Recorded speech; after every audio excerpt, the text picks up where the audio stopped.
ഭവന നിർമ്മാണത്തിനും ആരോഗ്യ വിദ്യാഭ്യാസ മേഖലയ്ക്കും പ്രാധാന്യം നൽകി തേവലക്കര ഗ്രാമപഞ്ചായത്ത് ബജറ്റ് 60 കോടി രൂപ വരവ് പ്രതീക്ഷിക്കുന്ന ബജറ്റാണ് ഗ്രാമപഞ്ചായത്ത് വൈസ് പ്രസിഡന്റ് ഷേർലി ജേക്കബ് അവതരിപ്പിച്ചത്. ഉൽപാദന സേവന പശ്ചാത്തല മേഖലകൾക്കും ആരോഗ്യം, ശുചിത്വം, തൊഴിലുറപ്പ്, വിദ്യാഭ്യാസം തുടങ്ങിയവയ്ക്കും മുൻഗണന നൽകിയാണ് തേവലക്കര ഗ്രാമപഞ്ചായത്ത് ബജറ്റ് അവതരിപ്പിച്ചത്. 60 കോടി രൂപ വരവും 58.59 കോടി രൂപ ചെലവും 1.71 കോടി രൂപ മിച്ചവും പ്രതീക്ഷിക്കുന്ന ബജറ്റാണ് വൈസ് പ്രസിഡന്റ് ഷേർലി ജേക്കബ് അവതരിപ്പിച്ചത്. പ്രാരംഭ ബാക്കി ഇനത്തിൽ 4,87,11,681 രൂപ അടക്കം 60,1,68,681 രൂപ വരവും 58,29,83,33 രൂപ ചെലവും 1,71,85,648 രൂപ മിച്ചവും കണക്കാക്കുന്ന ബഡ്ജറ്റാണിത്.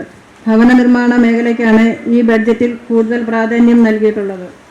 11 കോടി രൂപ ഈ മേഖലയിൽ വകയിരുത്തിയിട്ടുണ്ട്. കൃഷി, മൃഗസംരക്ഷണം, ക്ഷീരവികസനം, മത്സ്യബന്ധനം അടക്കമുള്ള ഉൽപാദന മേഖലയ്ക്ക് 1,90,40,000 രൂപയും ആരോഗ്യ മേഖലയ്ക്ക് 1,05,00,000 രൂപയും വിദ്യാഭ്യാസം, സ്പോർട്സ്, യുവജനക്ഷേമം, വായനശാലകൾ എന്നീ മേഖലയ്ക്ക് 73 ലക്ഷം രൂപയും വനിതകളുടെ ശാക്തീകരണത്തിനായി ഈ മേഖലയ്ക്ക് ഹാപ്പിനെസ് സെൻറ്റർ, ഫിറ്റ്നസ് സെൻറ്റർ ഉൾപ്പെടെ 49 ലക്ഷം രൂപയും ശുചിത്വം, മാലിന്യ നിർമ്മാർജ്ജന മേഖലയ്ക്ക് 78 ലക്ഷം രൂപയും കുടിവെള്ള വിതരണം, കുടിവെള്ള സ്രോതസ് മേഖലയിൽ 51 ലക്ഷം രൂപയും പൊതു ശ്മശാനത്തിന് സ്ഥലം വാങ്ങുന്നതിന് 50 ലക്ഷം രൂപ എന്നിങ്ങനെ വകയിരുത്തലുകൾ വരുത്തി ഈ മേഖലകൾക്കും ഈ ബഡ്ജറ്റിൽ മതിയായ പ്രാധാന്യം നൽകിയിട്ടുണ്ട്. ഉൽപാദന മേഖലയ്ക്ക് 1,90,40,000 രൂപയും സേവന മേഖലയ്ക്ക്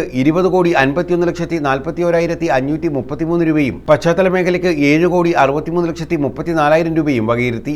പരിസ്ഥിതി, ജലസംരക്ഷണം, കുടിവെള്ള സ്രോതസ് സംരക്ഷണം, ദാരിദ്ര്യ നിർമ്മാർജ്ജനം, ഗ്രാമീണ റോഡുകൾ, മൃഗസംരക്ഷണം, ക്ഷീരവികസനം, സ്ത്രീ സുരക്ഷ തുടങ്ങിയവയ്ക്കും ബജറ്റിൽ തുക വകകൊള്ളിച്ചിട്ടുണ്ട്. ബജറ്റ് അവതരണ യോഗത്തിൽ ഗ്രാമപഞ്ചായത്ത് പ്രസിഡന്റ് എസ് അനിൽ അധ്യക്ഷത വഹിച്ചു. Palakkal Gopan, Bismi Anas, Shahubanath, R Arunraj, Shamla Noushada, Riyas Khan, Joymon Arnellur, S Bushra, Aparna Ajayakumar, P Jayaprakash, Pradeep A Fernandez, J Jinesh തുടങ്ങിയവർ പങ്കെടുത്തു. News bureau, Chavara.